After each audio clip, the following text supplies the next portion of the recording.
Não tem exatamente um jeito certo de fazer a técnica híbrida, você pode fazer de diversas formas. O que normalmente eu faço? Eu faço 50% de clássico e 50% de volume russo nessa proporção, porém eu converso bastante com a cliente para tentar entender por que ela tá escolhendo a técnica híbrida, se ela realmente quer essa técnica e se dentro dessa técnica ela quer essa proporção de 50-50, porque às vezes a cliente ela não quer a técnica clássica, ela também não quer o volume russo, porque ela tem aquele certo preconceito com o nome volume russo, mas ela também acha que o clássico fica natural demais, então na cabeça dela ela já tem certeza que ela quer a técnica híbrida. Mas aí ela me diz, olha, mas eu não quero assim, eu não quero que fique muito volumoso, eu quero que fique natural, como a técnica clássica, mas quero que tenha um pouquinho de volume. Aí você faz uma avaliação ali no cílio dela, vê mais ou menos a quantidade de cílio que ela tem, se é pouco, médio, bastante, e mostra algumas fotos de híbrido que você tem pra dar alguma referência pra ela, pra você ir tentando entender, pescar o que você não pode fazer nela, né, pra você não errar.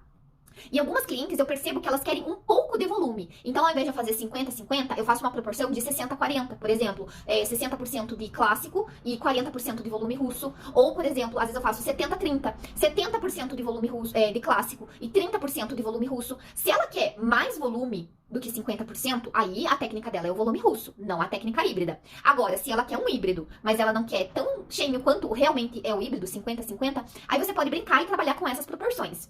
E em relação a como fazer a técnica híbrida, normalmente eu faço híbrido, eu faço volume russo na primeira camada, tá? A camada inferior, e nas duas camadas superiores eu faço a técnica clássica, que normalmente isso já dá 50-50. Ou às vezes eu faço primeira camada, volume russo, ali a segunda camada, às vezes eu ainda coloco uns fenzinhos de volume russo e na segunda camada mesclo clássico e na terceira volume russo. Claro, isso eu tô dando um exemplo de uma cliente que tem 3 camadas. A gente sabe que tem clientes que tem 4 camadas, que tem 5 camadas, mas é só pra exemplificar pra vocês. Às vezes, se a cliente quer um resultado mais natural, às vezes eu até inverto. Eu coloco o clássico na primeira camada ou as técnicas de volume na segunda camada, ou às vezes na terceira camada. Lembrando de trabalhar em camadas em relação à numeração, tá?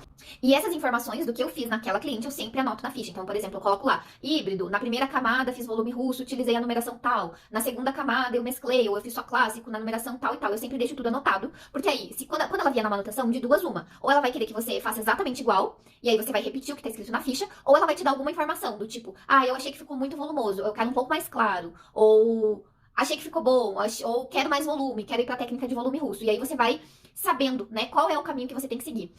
Lembrem-se que a primeira camada, ou seja, a camada inferior, camada de baixo, ela é que manda no resultado, tá? Então, se você coloca o clássico na camada de baixo, tende a ficar um resultado mais natural. Se você coloca o volume russo na camada de baixo, tende a ficar um pouco mais volumoso.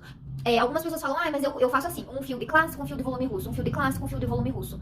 Como eu disse, não tem o certo e errado para fazer o híbrido, tem formas de se trabalhar. Você precisa fazer testes, quando você fizer um curso de volume russo, automaticamente você vai saber fazer o híbrido, aí você tem que pegar uma modelo e testar. Primeiro, nessa modelo, eu vou fazer só com volume russo embaixo e com clássico na segunda e na terceira. Aí você faz uma outra modelo, a outra modelo você coloca a técnica clássica embaixo. E assim você vai brincando, né, de criar efeitos diferentes e assim você vai ter várias fotos também pra mostrar pra tua cliente quando ela tiver na dúvida do que ela quer e quando ela olhar e escolher, eu quero igual esse aqui da foto. Aí você já sabe, essa foto eu fiz tal coisa e você vai saber o que fazer pra replicar nela.